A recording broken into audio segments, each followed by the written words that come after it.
dalam proses seleksi pansel, itu sempat meloloskan seseorang yang pernah diberitakan oleh banyak media, pernah ingin membunuh pegawai KPK. Tiba-tiba gawai kami tidak bisa diakses, WhatsApp kami tidak bisa dibuka, media sosial kami dibobol habis-habisan. Tapi bagi kami, ketika tindakan itu datang, intuisi kami mengatakan, oh berarti apa yang kita suarakan benar. Oke. Ketika sudah 5 tahun berjalan revisi Undang-Undang KPK dan Presiden tidak berbuat apapun, tidak pernah bertemu dengan KPK, masyarakat jadi berimajinasi, khususnya saya Hmm. pribadi, Mas Budiman. Dalam bayangan saya, oh, berarti seperti ini pemberantasan korupsi yang diinginkan oleh Pak Jokowi.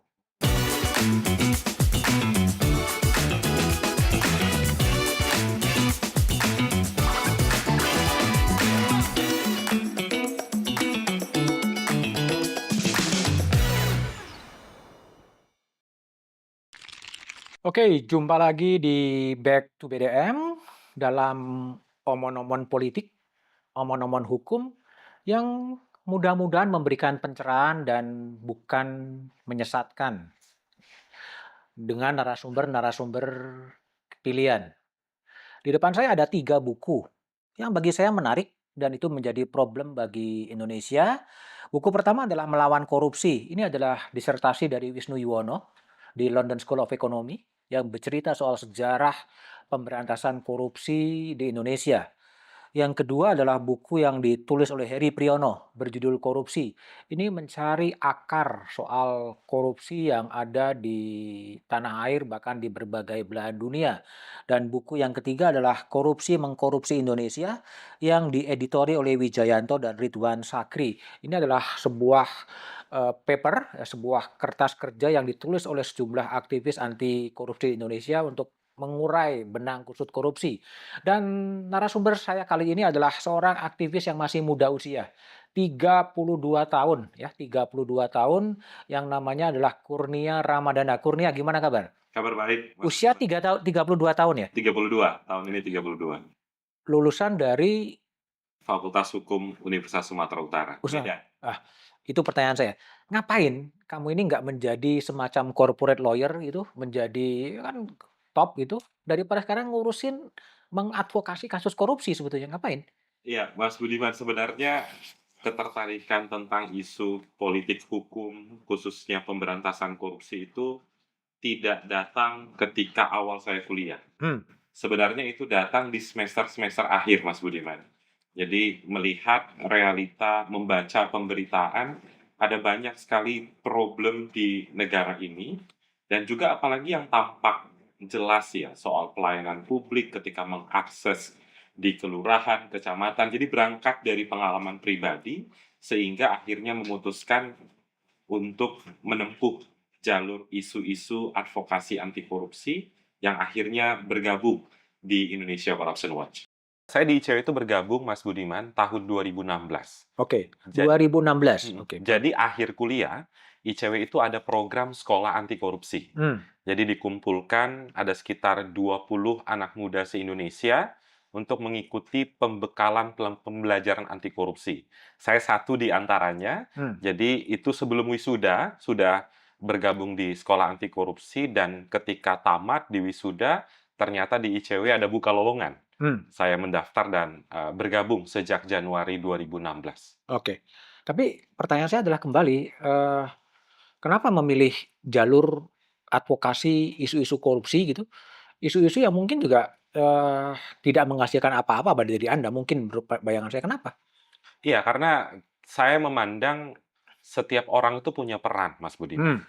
Ada orang yang berperan di dunia lawyer, baik lawyer di pengadilan atau lawyer corporate, dan saya ingin memilih jalur di luar hal tersebut untuk memastikan, syukur-syukur bisa, rel penegakan hukum itu bisa berjalan sebagaimana apa yang sering dipelajari.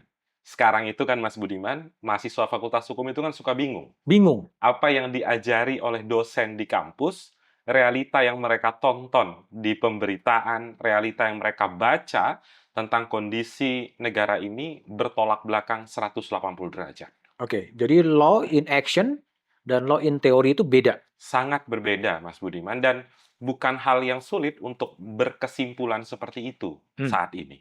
Kenapa bisa terjadi begitu? Iya, karena kondisi realita politik hukumnya yang harusnya menjadi panglima penegakan hukum, yang harusnya berkontribusi terhadap isu pemberantasan korupsi, tidak mengambil pilihan itu. Saya ambil contoh, Mas Budiman, ini yang relate dengan pekerjaan saya. Dalam konteks pemberantasan korupsi, Mas Budiman, indeks persepsi korupsi kita itu stagnan Hmm. di angka 34. Hmm. Bahkan pernah, Mas Budiman, angka IPK kita dari 2019 yang pernah mencapai angka 40, anjlok 3 poin menjadi 37. Penurunan terbesar sejak era reformasi. Hmm. Kalau kita sempitkan lagi, Mas Budiman, angka 34 tahun 2023 itu sama dengan angka tahun 2014. Kenapa 2014? Saya ingin mengukur ketika pemerintahan Pak Jokowi. Hmm. Berarti apa kesimpulannya? 9 tahun Presiden Jokowi memimpin, tidak berjalan kemana-mana pemberantasan korupsi kita. Tidak berjalan kemana-mana. Berjalan di tempat. Hmm. Kalau kita bicara soal janji politik, bagus kurang bagus, Mas Budiman, janjinya. Hmm. Tapi ternyata realitanya bertolak belakang. Dari sana, kita bisa melihat banyak peristiwa, salah satunya soal revisi Undang-Undang KPK, dan banyak problem legislasi lain. Kalau mahasiswa di kelas Hukum Tata Negara, strata 1 Fakultas Hukum, Mas Budiman, kita diajarin bahwa proses pembuatan undang-undang itu harus mendengar aspirasi masyarakat. Bukan hanya dikatakan oleh dosen, itu tertuang di dalam undang-undang pembentukan peraturan perundang-undangan. Namun ketika dilihat, realitanya kan tidak seperti itu. Demonstrasi diabaikan, partisipasi masyarakat dikesampingkan, sehingga legislasi kita penuh dengan permasalahan. Dari sana, saya semakin terpantik untuk semakin mendalami isu-isu politik hukum, khususnya pemberantasan korupsi, Mas Budiman. Tapi kan pekerjaan itu kan bukan tanpa risiko, Kurnia. Ya. Pernah Anda mengalami ancaman atau mengalami intimidasi gitu ketika mengadvokasi kasus-kasus korupsi? Beragam, Mas Budiman, intimidasinya ya. Apakah intimidasi itu ada dan pernah? Nyata sekali bentuknya. Saya mau cerita yang ada di ICW, Mas Budiman. Oke. Pasti Mas Budiman tahu juga kejadian Mas Tama Satria Langkun. Ya. Tahun 2011, ketika berusaha untuk membongkar praktik korupsi di tubuh kepolisian, ternyata dianiaya. Bahkan kala itu Presiden SBY menjenguk Mas Tama, tapi sampai saat ini pelakunya nggak dapat. Satu pun tersangka tidak ada dalam hal tersebut. Berganti waktu, kemudian era tantangan saat ini, yang paling sering, Mas Budiman, terkait dengan peretasan. Peretasan. Jadi ketika kami mengadvokasi isu-isu anti korupsi, tiba-tiba gawai kami tidak bisa diakses, WhatsApp kami tidak bisa dibuka, media sosial kami dibobol habis-habisan. Tapi bagi kami, ketika tindakan itu datang, intuisi kami mengatakan, oh berarti apa yang kita suarakan benar. Oke. Karena banyak orang-orang yang gerah menunjukkan tindakan-tindakan yang justru ingin merepresi suara masyarakat. Itu, Mas Budiman. Justru ketika ada ofensif, itu menunjukkan bahwa apa yang disuarakan itu kemudian benar ya? Iya, sekalipun memang ada banyak faktor tentu, Mas Budiman, akan tetapi biasanya dan tren saat ini ketika kita melancarkan kritik yang tajam ke negara, selalu dibalas dengan bentuk represivitas digital yang selama ini ICW kerap alami. Oke. Kalau compare antara kebijakan anti korupsi Presiden SBY dan kemudian Presiden Jokowi, menurut penilaian Anda seperti apa kalau dibandingkan? Iya, pasti memang setiap zaman banyak hal positif dan negatifnya, Mas Budiman. Akan tetapi memang, kalau di era Presiden Jokowi, kehancuran pemberantasan korupsi itu nyata dan mudah dibuktikan, Mas Budiman. Misalnya tadi sudah sempat saya sebut, kebijakan yang selama ini ditentang oleh masyarakat, ditentang oleh ratusan ribuan akademisi, akhirnya bobol di era pemerintahan Pak Jokowi, yaitu revisi Undang-Undang KPK. Dan juga bagaimana pelemahan terhadap pemberantasan korupsi, khususnya kalau kita bicara tentang Komisi Pemberantasan Korupsi, luar biasa anjlok sekarang kepercayaan publik luar biasa buruk kinerjanya. Dan itu bukan hanya kata ICW, tapi banyak lembaga survei yang kredibel mengonfirmasi hal yang sama. Kemudian di mana peran Pak Jokowi di sini? Mas Budiman, kalau pembentuk satu aturan, undang-undang, itu kan atas konsensus antara Presiden dan DPR. Ya. Kalau Presiden tidak mau untuk melemahkan pemberantasan korupsi, harusnya dia tolak itu revisi Undang-Undang KPK. Ada yang menarik, Mas Budiman. Di ujung ketika revisi Undang-Undang KPK disahkan dan diundangkan, Pak Jokowi tidak menandatangani revisi Undang-Undang KPK. Di waktu yang sama, keluar narasi ingin menerbitkan Perpu. Kalau ingin menerbitkan Perpu, Mas Budiman, pasti dia tidak setuju dengan belait revisi Undang-Undang KPK dan dikonfirmasi dengan dia tidak tanda tangan undang-undang itu. 5 tahun berjalan, Mas Budiman, nggak ada Perpu itu. Oke. Berarti apa? Dokumen revisi Undang-Undang KPK, ya berarti Pak Jokowi juga setuju dengan itu semua. Oke, tapi kan beda. Pak Jokowi dalam revisi Undang-Undang KPK memilih untuk tidak menandatangani. Sehingga kan dalam rumusan itu sesuai dengan undang-undang 30 hari undang-undang itu berlaku. Ya. Karena memang Pak Jokowi memilih untuk tidak menandatangani. Nah, apa yang Anda baca respon dari Pak Jokowi yang memilih untuk tidak menandatangani revisi Undang-Undang KPK? Singkatnya ingin cuci tangan, Mas Budiman. Ingin cuci tangan. Kenapa saya katakan seperti itu, Mas Budiman? Undang-undang itu tidak akan mungkin jalan kalau pemerintah tidak mengirimkan tim ke DPR. Tim dikirimkan, saat itu ada Menkumham dikirimkan dan beberapa menteri terkait, tiba-tiba di ujung Pak Jokowi switch, tidak tanda tangan. Yang sebenarnya itu nggak ada artinya. Yang Mas Budiman sampaikan tadi, ditandatangani atau tidak ditandatangani 30 hari berlaku. Oke. Tapi kalau beliau tidak menandatangani, dan ini mungkin pertama kalinya ya Pak Jokowi tidak menandatangani sebuah undang-undang yang sudah diputuskan oleh DPR. Mungkin ada lagi, nggak tahu. Apakah berarti ada kekuatan lain yang kemudian pada waktu itu kemudian memaksa Pak Jokowi untuk merevisi Undang-Undang KPK? Dulu, Mas Budiman, cerita itu berkembang di tengah masyarakat. Pak Jokowi ditekan, ada kekuatan besar. Namun lambat laun sampai hari ini tidak ada upaya perbaikan yang dilakukan. Seandainya ada tekanan, tidak ada upaya perlawanan. Di tengah dominasinya kekuatan pemerintah di legislatif. Berarti apa kalau kondisi seperti itu? Ya sedari awal inilah keinginan Pak Jokowi.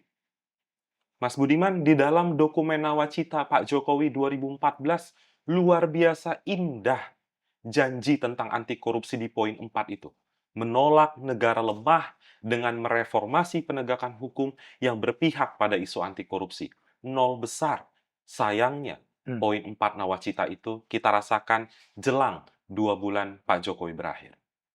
Ya, tapi Anda sebagai orang yang menganalisis dan menggeluti isu-isu korupsi gitu, sebetulnya apakah memang Pak Jokowi ingin mengambil momentum tidak mau menandatangani sebagai moral responsibility bahwa dia tidak setuju gitu? Atau seperti apa sebetulnya dalam konteks revisi Undang-Undang KPK? Iya, yang kami yakini saat itu karena penolakannya sangat masif oleh masyarakat, Pak Jokowi ingin mencitrakan dirinya. Jadi kami yakini itu bukan sikap pribadi Pak Jokowi, tapi ingin mencitrakan dirinya bahwa saya sebenarnya tidak setuju dengan revisi Undang-Undang KPK. Loh, kalau dia memang seperti itu, maka jawabannya adalah, jalan keluarnya adalah terbitkan Perpu. Kan itu logika hukumnya. Tapi kan itu tidak diambil sampai sekarang. Hanya gula-gula saja kepada masyarakat. Puluhan orang diundang ke Istana Negara saat itu, Mas Budiman. Tokoh-tokoh aktivis senior diundang semuanya ke istana. Diberikan janji tentang Perpu. Dan lagi-lagi, itu tidak terrealisasi di era Pak Jokowi. Setelah revisi undang-undang ini berjalan, kan banyak perubahan ya. Perubahan dari sisi KPK organisasi. Pekerjanya kemudian menjadi ASN. Yes. Ya. Setelah untuk menjadi ASN dilaksanakan tes namanya tes wawasan kebangsaan, dan kemudian sejumlah pegawai kemudian keluar dari KPK. Tapi kan kemudian mereka diterima menjadi staf dari Kapolri Jenderal Listio Sigit Prabowo. Nah, kalau Anda membaca fakta-fakta itu, apa yang sedang terjadi sebetulnya? Iya, Mas Budiman, sebelum masuk ke sana saya tambahkan sedikit, tadi saya baru teringat, beberapa regulasi-regulasi lain yang juga terkait dengan isu pemberantasan korupsi. Kalau seandainya Pak Jokowi itu betul-betul komit soal pemberantasan korupsi, Mas Budiman, di dalam dokumen rancangan Kitab Undang-Undang Hukum Pidana, Mas Budiman, Hmm, kita semua mengakui permasalahan korupsi itu menjadi masalah laten. Hukuman bagi terdakwa kasus korupsi itu sangat ringan. Harusnya hukumannya kan ditingkatkan, Mas Budiman. hmm, Namun kenyataannya RKUHP yang dibangga-banggakan oleh pemerintah saat ini menurunkan hukuman bagi pelaku korupsi. hmm, Satu. Dua, ada rancangan undang-undang pemasyarakatan. hmm, Jadi jangan heran, Mas Budiman, kalau sekarang terpidana kasus korupsi itu lebih cepat keluar dari penjara. hmm, Karena mereka mendapatkan diskon hukuman hmm, yang sama dengan pelaku kejahatan pidana umum. Konteks korupsi sebagai pidana khusus itu hilang hmm. di era Presiden Jokowi. Ada perampasan aset yang sampai detik ini tidak diundangkan, ada pembatasan transaksi uang kartal. Jadi lengkap sudah, paket-paket penting pemberantasan korupsi diabaikan. Kemudian pertanyaan Mas Budiman tadi, apa yang bisa ditarik kesimpulan dari kondisi pasca revisi Undang-Undang KPK? Dan memang jantung utama KPK itu kan soal independensi, Mas Budiman. Hmm. Dan itu menjadi teori yang dijelaskan di dalam 3 buku yang Mas Budiman tampilkan saat Hmm. ini. Ternyata independensi itu digembosi, dikikis, dan diletakkan di bawah rumpun kekuasaan eksekutif. Sehingga aturan turunan KPK termasuk pegawai KPK menjadi aparatur sipil negara melalui instrumen tes wawasan kebangsaan. Jadi bagi saya, Mas Budiman, tersebar memang teman-teman yang tes wawasan kebangsaan yang gagal itu tersebar, ada yang menjadi aparatur sipil negara di kepolisian dan banyak di lembaga swasta lain. Namun bagi kami bukan dalam konteks persebaran mereka ada di mana. Namun titik soalnya adalah, lagi-lagi Mas Budiman, Presiden mengabaikan kewenangan yang dia miliki. Mas Budiman, soal aparatur sipil negara itu, panglima aparatur sipil negara itu kan Pak Jokowi. Pak Jokowi berhak untuk mengangkat dan memberhentikan berdasarkan Undang-Undang Aparatur Sipil Negara baru. Tapi ternyata soal tes wawasan kebangsaan kan diabaikan begitu saja. Padahal punya kewenangan. Loh, KPK itu sudah di bawah Presiden soal administrasi. Dia lihat jelas ini ada problem. Dan bahkan Mas Budiman, ini kebiasaan Pak Jokowi yang saya rasa jangan sampai ditiru oleh presiden-presiden selanjutnya. Konteks cuci tangan tadi, Mas Budiman. Kalau Mas Budiman ingat, dalam kasus tes wawasan kebangsaan, satu kali Pak Jokowi pidato, mengatakan tes wawasan kebangsaan bukan untuk memberhentikan pegawai KPK. Clear di Istana Negara, taping videonya saat itu kalau dilihat. Ternyata apa? Kan dibiarkan begitu saja, Mas Budiman. Iya, Tidak ada penyelesaian dari Pak Jokowi. artinya apakah, tadi yang Kurnia sebut itu, soal undang-undang pemasyarakatan, KUHP, itu domain dari Presiden Jokowi atau memang keinginan dari para pembantunya yang tidak sepenuhnya diketahui oleh Presiden Jokowi? Rasanya mustahil, Mas Budiman, karena isu-isu anti korupsi itu tersebar banyak di media. Hmm, Penolakan tentang remisi yang terlalu besar kepada terpidana itu masif di tengah masyarakat. Tidak mungkin Pak Jokowi tidak tahu soal itu. oke. Lagi-lagi, Mas Budiman, Pak Jokowi itu koalisinya tenda besar di DPR. Hmm, Satu dua partai saja yang oposisi pada waktu itu. hmm, Harusnya Pak Jokowi bisa punya kekuatan untuk mengumpulkan para ketua umum partai politik, ini visi saya tentang pemberantasan korupsi, tolong Anda bantu di DPR. Tapi kan itu tidak terjadi, Mas Budiman. Maka dari itu, kami ingin mengesampingkan konteks bahwa Pak Jokowi itu kalah dengan kekuatan lain. hmm. Dari fakta-fakta itu, Pak Jokowilah yang menjadi salah satu sumber masalah dari pelemahan pemberantasan korupsi, Mas Budiman. Oke, kalau konteksnya itu, gimana Anda menjelaskan bahwa kemudian Novel Baswedan, ya Giri Supradiono, lalu Yudi, ya Budi Purnomo, yang kemudian setelah dia gagal menjadi ASN KPK, kemudian dia ditempatkan sebagai ASN di bawah Kapolri. Ya, pada akhirnya kan harapan awalnya kan bukan seperti itu, Mas Hmm, Budiman. Itu exit strateginya. exit strategi. Bahwa dalam konteks tes wawasan kebangsaan, mereka dipandang gagal, akhirnya pilihan.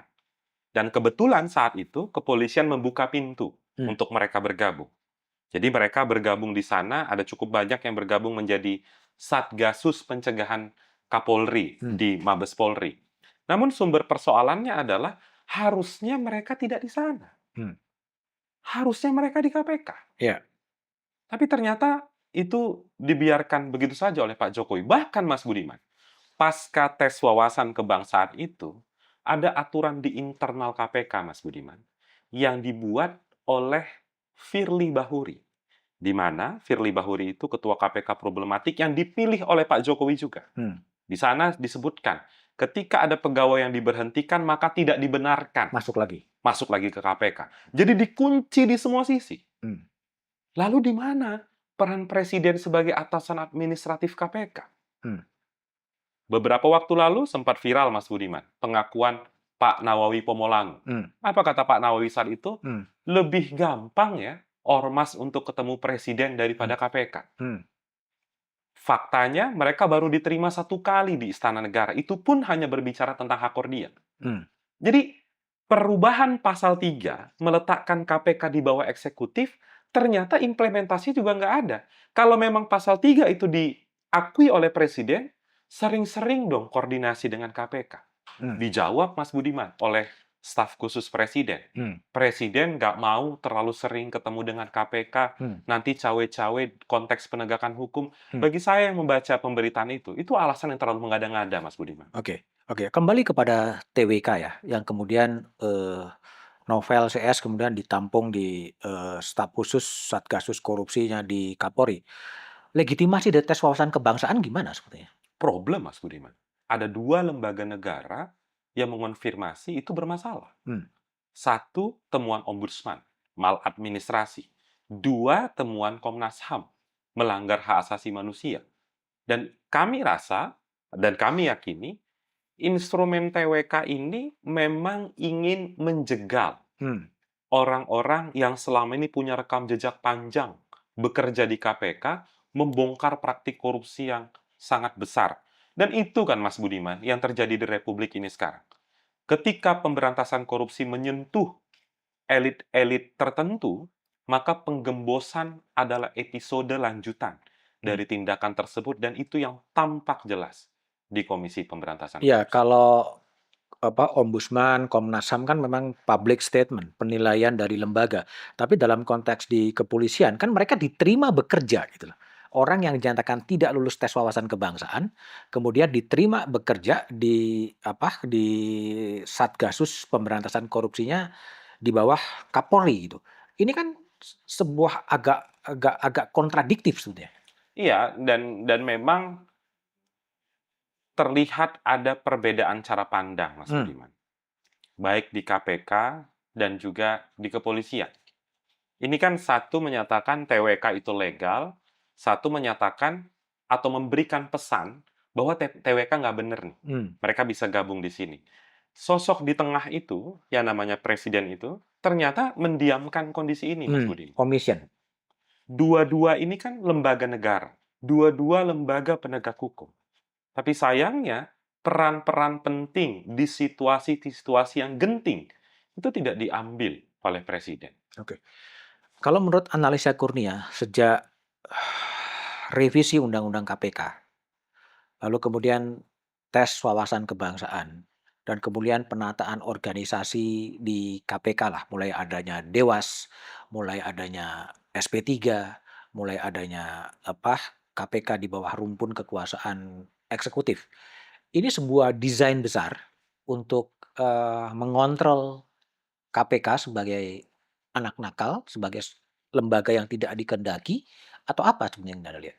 Iya, sebenarnya Mas Budiman, yang saya amati, perubahan undang-undang KPK ini didasarkan satu tentu atas kepentingan politik, karena selama ini yang banyak ditindak oleh KPK adalah aktor-aktor politik. Oke. Kemudian yang kedua, ada asumsi yang coba dibangun, asumsi tanpa dasar. Contoh Mas Budiman, yang sering kali dikatakan oleh, anggota DPR, KPK ini tindakannya sewenang-wenang, Hmm. menyadap orang tanpa dasar. Hmm. Tapi ketika ditanya balik, coba sebutkan satu saja penyadapan KPK yang ilegal. Hmm. Mereka tidak bisa jawab itu. Hmm. Dan mulai Mas Budiman, tren sekarang itu kan istilahnya ada pendengung di media sosial. Hmm. Terus-menerus disuarakan tentang kesewenang-wenangan KPK tanpa dasar. Sehingga itu langsung mengubah paradigma dan meyakinkan pemerintah dan DPR untuk segera merevisi Undang-Undang KPK. Dan poin-poin yang direvisi itu jantung KPK semua, Mas Budiman. Hmm. SP3 misalnya, Surat Perintah Penghentian Penyidikan. Loh, MK, Mahkamah Konstitusi, awal KPK berdiri, itu pernah ada seseorang yang men-JR SP3. Apa kata MK? SP3 KPK memang tidak diberikan agar KPK bisa lebih berhati-hati dalam menindak pelaku korupsi. Ternyata putusan MK itu kan diabaikan oleh pemerintah dan DPR. Soal di bawah rumpun kekuasaan eksekutif. Itu kan bermula dari hak angket, Mas Budiman. Hmm. Hak angket dibenarkan sehingga KPK dianggap bagian dari eksekutif. Tapi ternyata kan semua yang mereka lakukan itu berhasil untuk mengontrol KPK hari ini. Ditambah Mas Budiman, yang belum tadi sempat kita bahas, problem di KPK itu selain revisi Undang-Undang KPK, ada komisioner-komisioner bermasalah. Komisioner bermasalah. Yang di 2019 ditentang habis-habisan oleh masyarakat, dipilih oleh Presiden dan juga Komisi 3. Hmm. Firly Bahuri sudah menjadi tersangka. Lili Pintauli melanggar kode etik, hengkang dari KPK. Baru-baru ini Nurul Gufron kena etik sedang. Berarti 60% yang dipilih oleh Presiden, 60% yang dipilih oleh Komisi 3 adalah orang-orang yang tidak berintegritas. Hmm. Berdasarkan rekam jejak mereka. Apakah masyarakat tidak mengingatkan saat itu? Puluhan kali diskusi publik, puluhan kali siaran pers itu disiarkan. Puluhan kali kami menyuarakan soal urgensi melihat rekam jejak. Dan itu diabaikan, akibatnya hasilnya mereka tuai sendiri. Hmm. KPK-nya hancur, bahkan Mas Budiman, 16 Agustus 2024 kemarin, pidato kenegaraan Pak Jokowi, 3 kali saya tonton dan baca dokumen itu, satu pun kata korupsi nggak ada, Mas Budiman. Hmm. Jadi dari sana, kita udah bisa melihat Pak Jokowi menolak untuk merefleksikan kerja-kerja pemberantasan korupsi karena tidak ada prestasi yang bisa direfleksikan oleh Pak Jokowi. Hmm. Kalau kembali kepada 3 dari 5 komisioner KPK bermasalah, kalau Anda baca memang salah pilih atau memang itu strategi? Karena kelemahan orang itu bisa menjadi kekuatan saya sebetulnya. Iya, bisa jadi satu, mereka pasti tidak ingin mendengar suara masyarakat. Kemudian yang kedua, bisa jadi ini adalah grand design untuk semakin mengkerdilkan citra KPK di tengah masyarakat. Hmm. Karena Mas Budiman, sejak Firly itu melanggar kode etik, sampai dengan beberapa hari lalu Nurul Gufron dijatuhi melanggar etik, kalau Presiden menganggap ada masalah di KPK, kan harusnya bisa dia panggil itu KPK, Mas Budiman. Hmm. Apakah Pak Jokowi tidak boleh memanggil? Boleh Pak Jokowi memanggil KPK dalam konteks mengurus tata kelola kelembagaan, bukan tentang penegakan hukum. Kalau penegakan hukum clear independensinya. Tapi soal tata kelola, aturan internal, pengetatan, penguatan kode etik, itu kan harusnya dilakukan. Tapi ternyata bobol berkali-kali, Mas Budiman. Dan itu tanggung jawab siapa? Kemudian 60% dari komisioner KPK kemudian bermasalah gitu? Sudah pasti tanggung jawab orang-orang yang memilih mereka. Hmm. Ya, satu, Presiden Joko Widodo, kemudian yang kedua, Komisi 3 DPR. Padahal kan sudah jelas, Mas Budiman, kalau kita refleksikan 5 tahun ke belakang, saat proses pemilihan pimpinan KPK, loh Firly itu sudah terbukti melanggar kode etik. Kenapa masih dipilih? Ternyata berulang kali kan melanggar kode etik, bahkan menjadi tersangka. Dan di sini kan kita bisa melihat, Mas Budiman, ketika sudah 5 tahun berjalan revisi Undang-Undang KPK, dan Presiden tidak berbuat apapun, tidak pernah bertemu dengan KPK, masyarakat jadi berimajinasi, khususnya saya pribadi, Hmm. Mas Budiman. Dalam bayangan saya, oh, berarti seperti ini pemberantasan korupsi yang diinginkan oleh Pak Jokowi. Hmm. Seperti ini KPK yang ideal dalam kacamata Pak Jokowi. Sebab kalau tidak ideal, harusnya dievaluasi. Hmm. Evaluasi itu tidak ada. Gitu, Mas Budiman. Hmm. Nah, kalau kembali kepada pernyataan Nawawi yang mengatakan adalah lebih mudah ketua ormas bertemu presiden daripada pimpinan KPK. Ini apa yang Anda baca di balik teks dari Nawawi soal curhat? Apa yang Anda baca dari situ? Memang dia mengeluh bahwa pemberantasan korupsi tidak pernah mendapat dukungan dari presiden atau seperti apa yang Anda baca? Ya, saya membacanya ini adalah bentuk depresi Depresi. dari internal KPK yang sama sekali tidak mendapatkan dukungan apapun Hmm. dari Pak Jokowi. Akhirnya keluhan itu keluar 3 bulan jelang Pak Nawawi purna tugas. Hmm. Karena memang secara koordinasi, KPK itu kan menjadi subsistem penting soal pemberantasan korupsi. Mas Budiman, KPK itu di dalam Undang-Undang KPK disebutkan merekalah koordinator pemberantasan korupsi. Harusnya ketika Pak Jokowi kalau concern soal pemberantasan korupsi, panggil itu KPK. Tanya, apa kekurangan kalian? Hmm. Apa yang bisa saya support? Yang bukan terkait penegakan hukum. Bisa support undang-undang, Mas Budiman. Kalian butuh undang-undang apa sih? Sampai sekarang, Mas Budiman, ada istilahnya itu Konvensi PBB melawan korupsi, ANKEK. Hmm. Sudah disepakati tahun 2003, tahun 2006 diratifikasi oleh Indonesia. Tapi belum dicocokkan, belum dikaitkan ke undang-undang tindak pidana korupsi kita. Itu kan bisa salah satu dukungan dari Pak Jokowi. Hmm. Soal perampasan aset misalnya, Mas Budiman. Itu kan selalu didengungkan Pak Jokowi. Tahun 2023, bulan Mei, Pak Jokowi sudah mengirimkan surpres ke DPR. Maka pertanyaannya, Mas Budiman, Pak Jokowi itu baru berbicara tentang perampasan aset itu sekitar 2021-2022. Maka pertanyaannya, perampasan aset ini dokumennya dari tahun berapa sih sebenarnya? Hmm. Kalau dilacak, Mas Budiman, dari tahun 2008, beleit tentang RUU perampasan aset itu sudah rampung sebenarnya. Loh, jadi pertanyaannya 9 tahun kemarin atau 8 tahun kemarin ngapain aja? Hmm. Kenapa tidak didorong? Apakah Pak Jokowi tidak mengetahui langgam politik melemparkan surpres di tengah dekat dengan pemilu? Hmm. Kan itu udah jadi common sense ya, Mas Budiman. Seluruh DPR pasti akan fokus ke pemilu. Kan harusnya sejak jauh hari ini diantisipasi. Momentum untuk bertemu ketua umum partai koalisi sering, Mas Budiman. Tapi yang dibicarakan apa? Pemilu, Hmm. pilkada. Hmm. Loh, ini RUU perampasan aset tidak dibicarakan sama sekali. Gitu, Mas Budiman. Oke. Artinya RUU perampasan aset juga bukan sesuatu yang sebetulnya serius ya? Bukan, serius. Hanya semacam political manuver aja? Political manuver dan lagi-lagi ingin menunjukkan seolah-olah saya berpihak pada isu anti korupsi. Hmm. Jangan khawatir soal itu. Saya sudah kirim surpres, bolanya ada di DPR. Hmm. Jangan tagih ke saya dong, tagih ke DPR. Kan itu template-nya, Mas Budiman. Hmm. Sampai kita itu udah hafal. Hmm. Kalau kita kritik ini apa jawaban pemerintah nih? Hmm. Pasti itu aja. Hmm. Artinya bisa disimpulkan bahwa pemberantasan korupsi ini sebetulnya bukan sesuatu yang serius dikerjakan? Bukan sesuatu yang serius dikerjakan, bahkan bukan tidak serius dikerjakan. Kalau tidak serius dikerjakan kan berarti ada sedikit-sedikit yang dikerjakan, Mas Budiman. Hmm.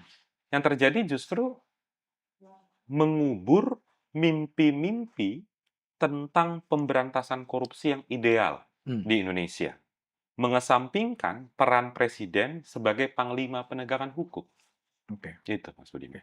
Kalau kembali masuk kepada sekarang Pansel sedang menseleksi calon pimpinan KPK ya sudah 20 orang ya, 20 orang sudah terpilih. Apa yang Anda baca? Bisakah kita menaruh harapan kepada capim-capim KPK yang akan eh, memimpin pemberantasan korupsi 2024-2029? Iya, Mas Budiman, ketika kita melihat, kalau kita cerita tentang Pansel, itu kan awal ketika bulan April atau Mei. Presiden menerbitkan keputusan presiden dengan membentuk pansel. Kalau kita lihat, Mas Budiman, berdasarkan pembagian pemerintah non-pemerintah, ternyata pansel ini didominasi oleh pemerintah. Maka pertanyaan lanjutannya adalah, kalau KPK sedang amburadul saat ini, bukankah lebih baik pansel itu diisi atau didominasi oleh orang-orang yang independen? Ternyata tidak seperti itu. Bahkan pembentukan panselnya molor kala itu, Mas Budiman. Karena memang pansel kali ini menarik, Mas Budiman, karena bekerja satu di tengah situasi carut-marut Komisi Pemberantasan Korupsi, poin kedua di akhir era Pak Jokowi, yang ketiga jelang pemerintahan Prabowo Gibran mendatang. Dalam tiga kondisi ini, pansel bekerja. Dan kalau Mas Budiman tanyakan tadi, apakah kita punya harapan dengan komposisi 20 besar Capim, 20 besar Dewas? Saya pribadi tidak terlalu punya banyak harapan, Mas Budiman. Kenapa? Tidak punya harapan? Kenapa? Begini, Mas Budiman. Banyak sekali pendapat yang kami anggap keliru, tapi diyakini banyak pihak. Contoh, Mas Budiman, KPK itu harus diisi oleh aparat penegak hukum. Harus ada perwakilan institusi di sana. Padahal di Undang-Undang KPK clear bunyinya. Siapapun sepanjang memenuhi syarat boleh menjadi pimpinan KPK. Tidak ada tuh syarat di Undang-Undang KPK harus kepolisian, harus kejaksaan. Kenapa ini penting, Mas Budiman? Jangan sampai ada perlakuan khusus kepada institusi negara tertentu. Dan itu yang kita lihat jelas di proses seleksi 2019, Mas Budiman. Kenapa ini penting disuarakan? Mas Budiman, ada banyak sekali problem ketika dipaksakan atau diberikan karpet merah kepada penegak hukum. Satu, tentang independensi, Mas Budiman. Dua, persoalan tentang konflik kepentingan. Sederhana logikanya, Mas Budiman. Seandainya ada perwakilan institusi penegak hukum A menjadi komisioner KPK, dan ketika KPK mengusut perkara korupsi di institusi A, apakah dia akan objektif? Di tengah realita jiwa korsa yang seringkali berlebih di Indonesia, Mas Budiman. Kan hal-hal itu yang kita mitigasi. Kita tidak anti dengan penegak hukum, tapi jangan asumsikan bahwa KPK itu harus diisi oleh penegak hukum. Toh perwakilan kepolisian banyak di penyidikan. Penuntutan KPK itu kejaksaan semua isinya. Dan sekarang, Mas Budiman, 20 besar itu banyak sekali penegak hukum di sana. Apakah itu diseleksi secara benar? Itu yang jadi pertanyaan. Apakah benar-benar tidak ada karpet merah? Itu yang kita harapkan. Itu, Mas Budiman. Jadi, kalau kemudian banyak sekali dominasi penegak hukum di Capim KPK, itu polose pansel atau memang itu titipan polose dari pemerintah yang sedang berkuasa sekarang? Mas Budiman, kita sering sekali mendengar gini, ketika proses seleksi itu, oh ini udah ada paket nih yang dibuat. Ini titipan si A, titipan si B. Di sana kita akan menguji independensi pansel. Dan kalau kita lihat ke depan, Mas Budiman, pertarungannya kan sudah mendekati garis finish nih, Mas Budiman. Sebentar lagi, atau mungkin saat podcast ini ditayangkan, proses wawancara sudah berlangsung. Wawancara Capim, wawancara Dewas. Habis ini, prosesnya akan berpindah ke Presiden dan berpindah ke DPR. Maka dari itu, kami penting sekali mengingatkan kepada pansel agar independensi mereka dijaga. Selain itu, Mas Budiman, 40 besar kemarin, itu ada kok nama yang selama ini disinyalir melanggar kode etik. Tetap dimasukkan oleh pansel. Tapi kan sudah dibuang kan? Iya, sudah dibuang, akan tetapi kenapa dibuangnya itu ketika akhir-akhir begitu, Mas Budiman? Logika gini, Mas Budiman. Saya nggak usah sebut nama di sini. Akan tetapi, ada banyak orang-orang yang diberikan kesempatan memimpin lembaga pemberantasan korupsi, terbukti gagal, masih masuk di 20 besar. Ini orang-orang internal KPK. Orang-orang internal KPK. Hmm.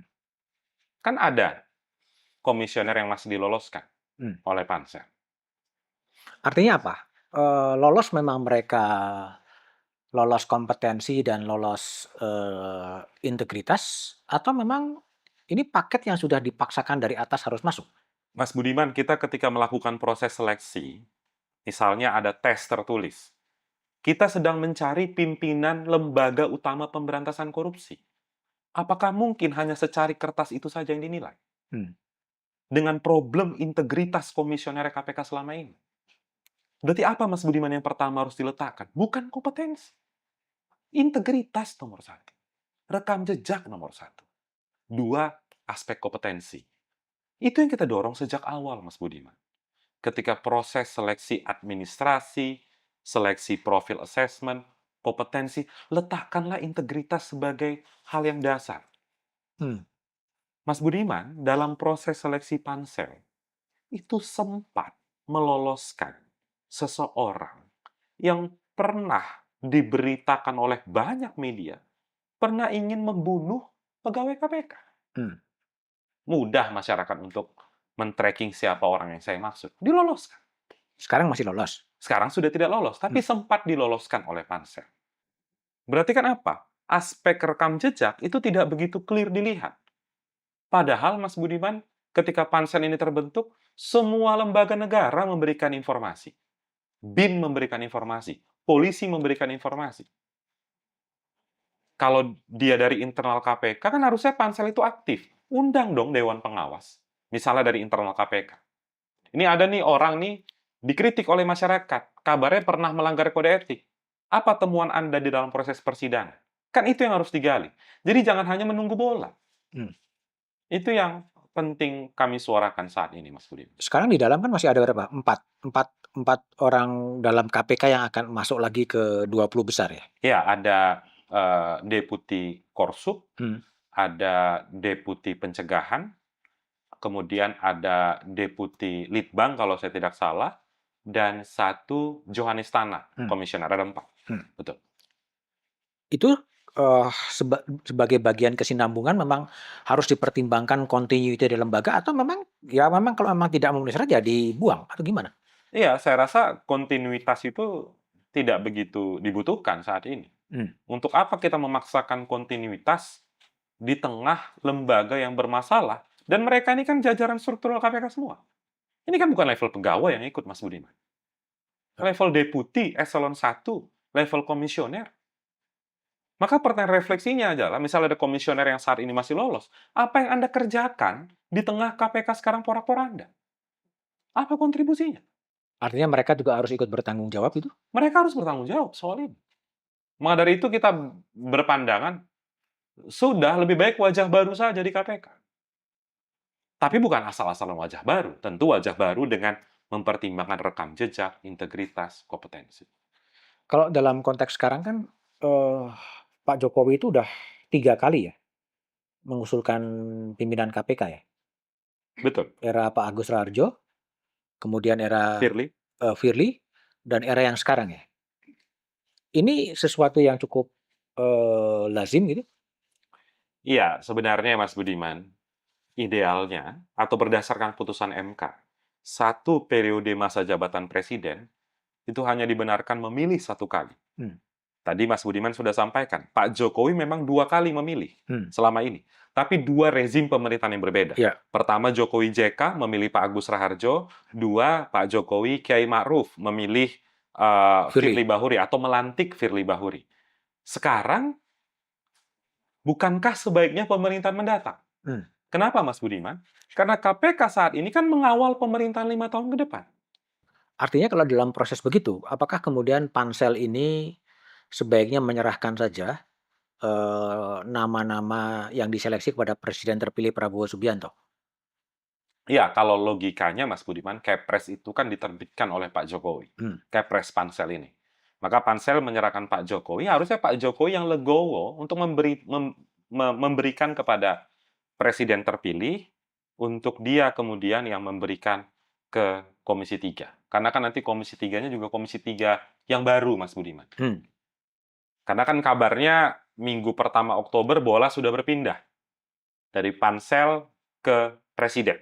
Pansel ke presiden. Jadi harusnya memang karena ini juga DPR baru ya nggak usah lah Pak Jokowi cawe-cawe lagi dalam isu pemilihan seleksi KPK. Tapi kabarnya juga ada keinginan untuk agar diproses oleh DPR yang ada sekarang. Iya, namun memang itu tadi Mas Budiman, karena pembentukan panselnya molor. Hmm. Molor sekitar 2 sampai 3 minggu kalau kita berkaca pada tahun 2019. Mas Budiman, pansel ini bebannya bukan kecil. Mereka tiba-tiba disuruh mencari 10 orang. Kalau dulu mencari 5 orang. Sekarang tambah lagi nih Dewan Pengawas. Maka dari itu persiapannya harus lebih matang. Bukan justru molor beberapa minggu. Harusnya lebih awal. Sehingga mereka bisa menyerap aspirasi masyarakat, datang ke daerah, mendatangi organisasi masyarakat sipil untuk menggali. Sebenarnya apa sih problem KPK sekarang? Sehingga solusi yang mereka hasilkan itu memang menjawab kebutuhan KPK 5 tahun mendatang dan mengatasi permasalahan KPK saat ini. Jangan sampai yang dipilih itu C, permasalahannya di A dan B. Jadi tidak menyelesaikan masalah. Jadi kalau menurut logika Anda, sebaiknya Capim KPK sekarang dilimpahkan saja kepada Presiden terpilih Prabowo Subianto untuk kemudian menyerahkannya kepada parlemen. Iya, benar.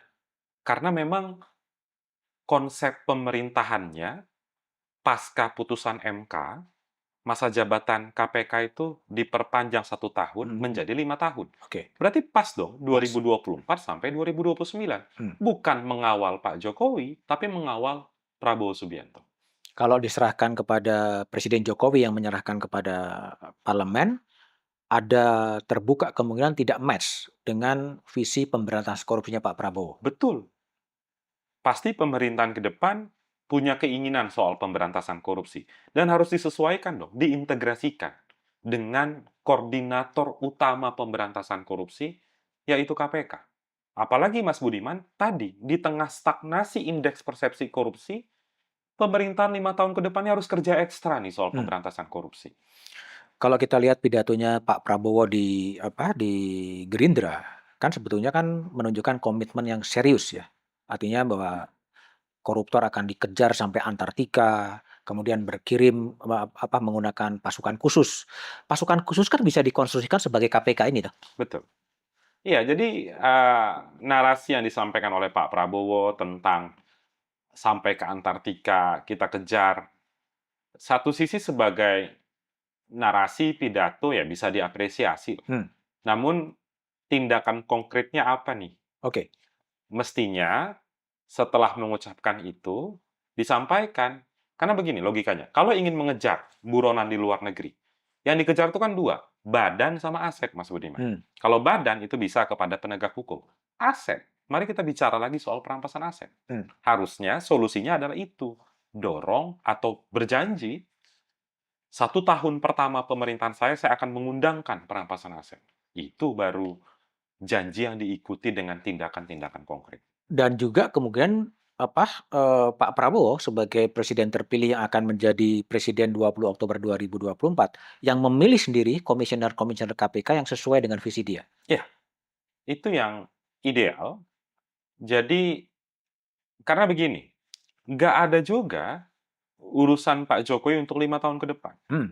Jadi ya sebaiknya legowo dan berkoordinasi dengan pemerintahan ke depan. Ini ada 10 nama nih atau 20 nama dari pansel. Gimana kita mengkonstruksikan KPK ke depan? Silahkan berikan kepada DPR. Apakah dengan Pak Prabowo itu memberikan kita langsung percaya orang yang akan bagus-bagus? Enggak juga, Mas Budiman. Ini supaya konteks tata negaranya ini tepat gitu. Itu yang sebenarnya kita dorong. Iya, jadi apakah konkretnya kemudian seleksi Capim ini, pansel ini kemudian diserahkannya kepada Presiden terpilih Prabowo Subianto, artinya setelah 20 Oktober 2024, atau Presiden Jokowi lah yang menyerahkan 10 nama kepada DPR baru? Pansel pasti menyerahkan kepada Pak Jokowi, tapi Presiden menyerahkan ke DPR itu setelah 20 Oktober saja. Oh, artinya menyerahkan Pak Jokowi juga? No, yang menyerahkan Pak Prabowo. Pak Prabowo. Setelah 20 Oktober. Setelah 20 Oktober, jadi Pansel menyerahkan kepada Presiden Jokowi. Presiden Jokowi kemudian menunda ini dan diserahkan kepada Presiden Prabowo Betul, untuk kemudian menyerahkannya kepada DPR baru. betul. Karena pansel ini tidak mungkin juga mereka serahkan ke Pak Prabowo karena Ya, Kepresnya Kepresnya Pak dari Pak Jokowi yang Jokowi. tanda tangan. Dari sisi waktu, apakah mungkin 20 Oktober baru diserahkan, sementara masa jabatan KPK yang ada sekarang akan berakhir di Desember?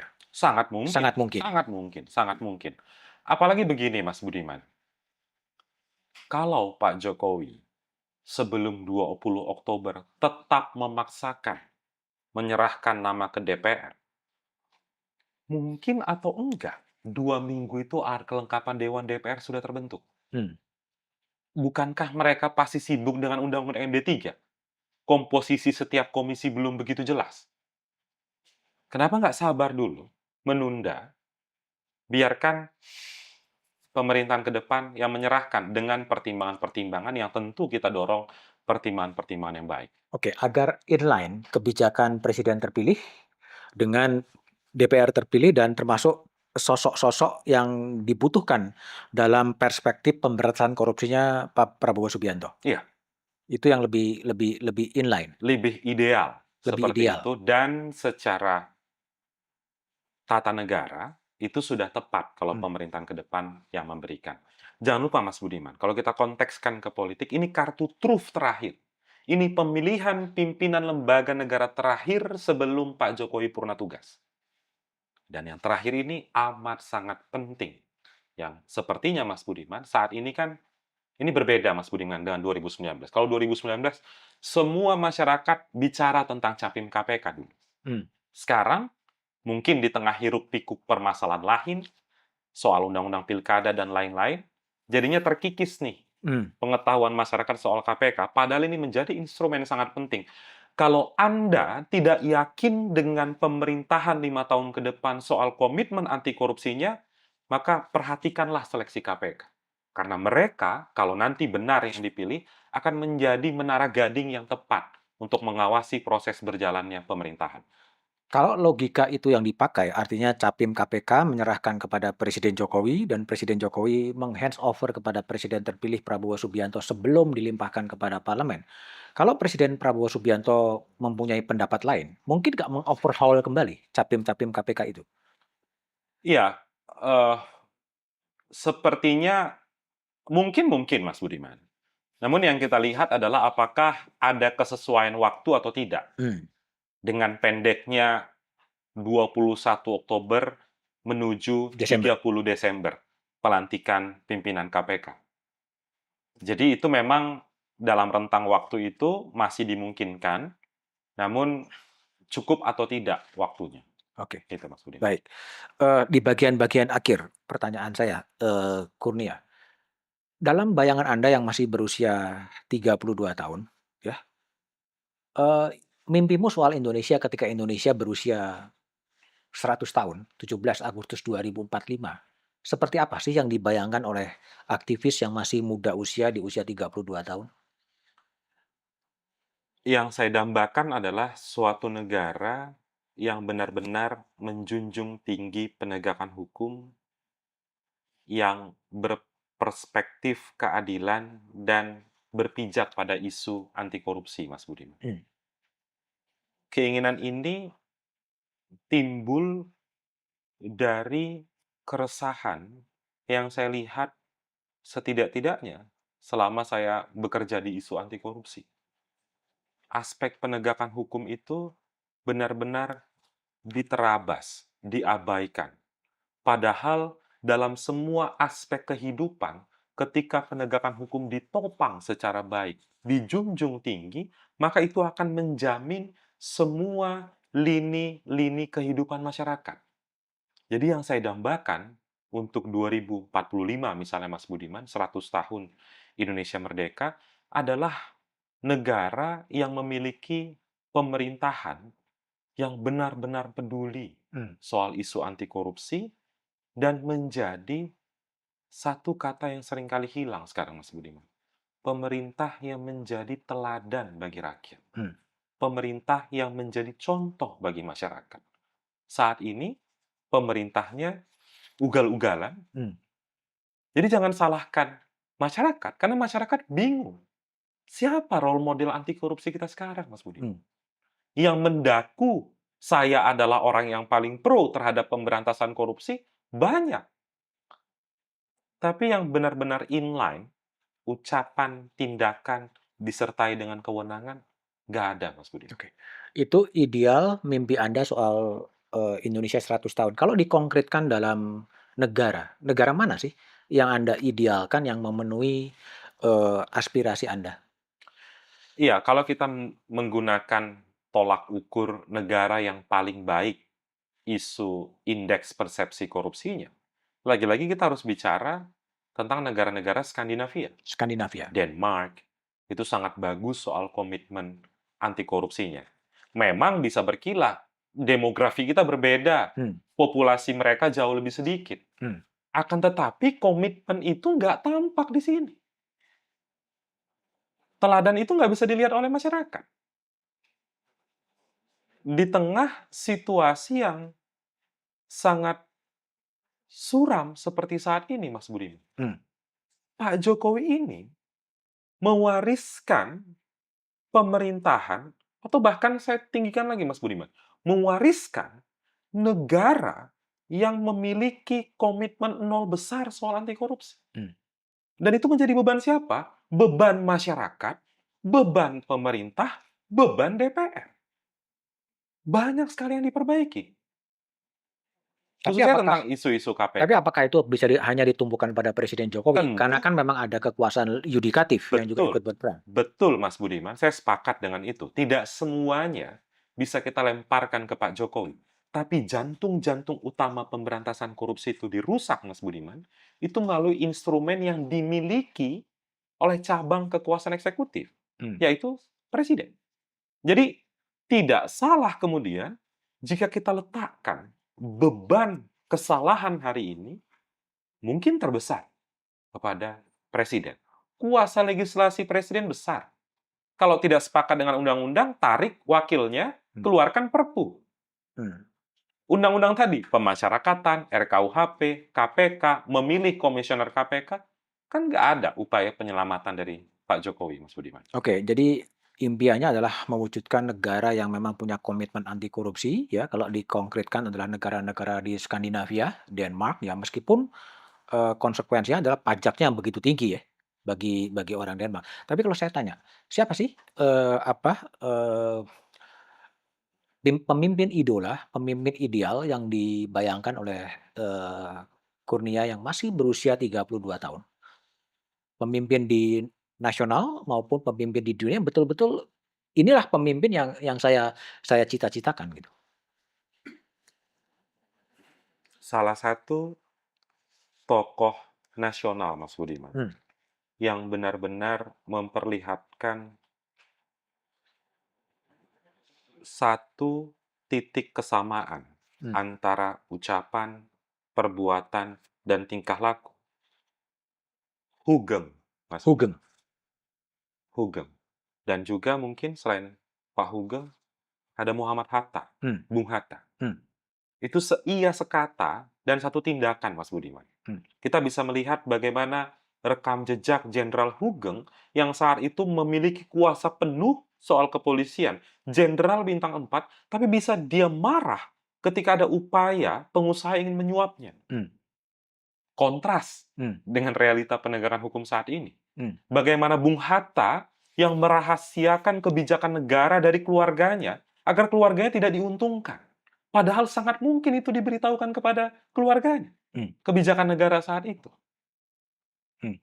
Itu Silakan. saya rasa yang menjadi role model dan benar-benar tidak kelihatan saat itu. Oke. Pertanyaan saya, kenapa dulu muncul sosok seperti Hugeng, sosok seperti Hatta gitu, tapi sekarang kalian tidak punya idola ya? Apa yang terjadi pada ini? Iya, satu memang apakah sekarang tidak ada orang baik di republik ini? Banyak, Mas Budiman. Maka pertanyaannya apakah mereka punya kesempatan Hmm. untuk menjadi pemimpin di semua institusi negara? Berat, Mas Budiman. Misalnya dalam konteks pemilihan kepala daerah atau pemilihan legislatif. Kan itu yang mungkin muncul sosok-sosok Mas Budiman yang diketahui oleh masyarakat. Ya kalau mungkin di pemerintahan daerah ya mungkin bisa, tapi yang menjadi pengetahuan halayak ramai itu kan di klaster-klaster jabatan-jabatan eksekutif, yudikatif, legislatif.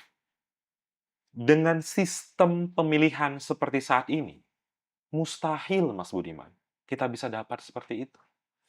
Atau menjadi orang baik gitu, memang tidak punya insentif sebetulnya.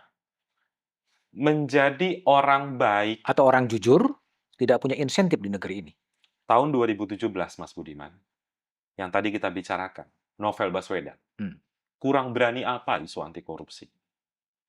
Disiram air keras, pelakunya juga pelaku abal-abal yang diungkap oleh negara.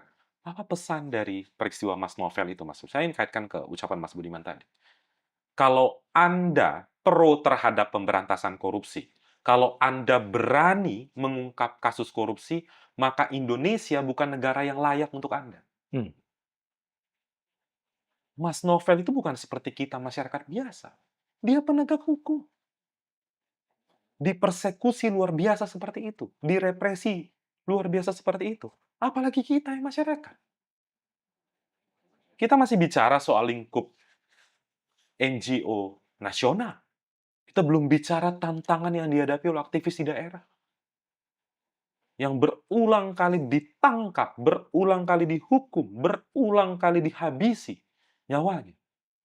Ternyata itu tidak ada solusinya hari ini.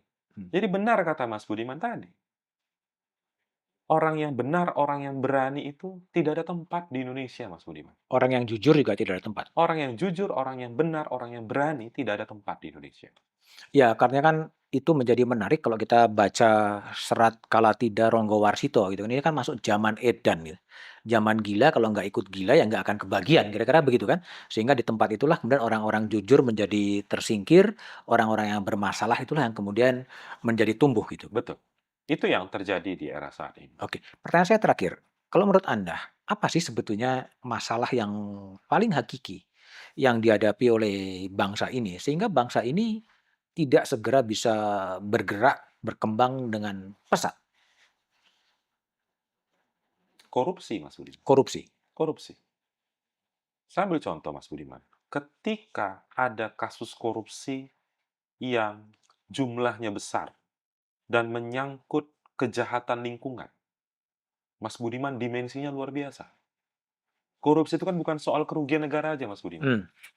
Negara rugi itu abstrak, Mas Budiman. Hmm. Yang rugi itu apa? Masyarakat sekitar sana, lingkungannya rusak, kesehatan mereka bermasalah, kehidupan sosial mereka terganggu. Sebegitu parahnya korupsi, sehingga korupsi itu dikategorikan sebagai satu, extraordinary Ordinary crime, crime. white collar crime, transnational crime. 3 istilah korupsi itu menunjukkan korupsi itu begitu luar biasa menjangkiti republik ini. Hmm.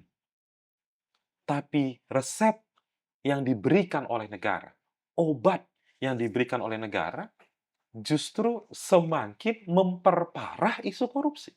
Hmm. Jadi sudah salah urus, Mas Budiman.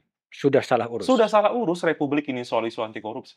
Meskipun Muhammad Hatta pernah mengatakan bahwa korupsi itu adalah bagian dari kebudayaan. Sumitro Jayahadikusumo pernah mengatakan 30% dari anggaran belanja negara itu bocor. Bukankah ini momentum bagi pemerintahan baru mewarisi gagasan-gagasan Sumitro, gagasan-gagasan yang lebih pro pemberantasan korupsi sebetulnya? Harapan itu pantas hadapkan kepada Pak Prabowo dan Gibran Rakabuming Raka. Iya, harapan itu tentu harus kita letakkan karena mereka yang akan memimpin republik ini 5 tahun mendatang. Namun paling tidak, apakah harapan itu realistis atau tidak kita berikan kepada mereka? Faktanya, Mas Budiman,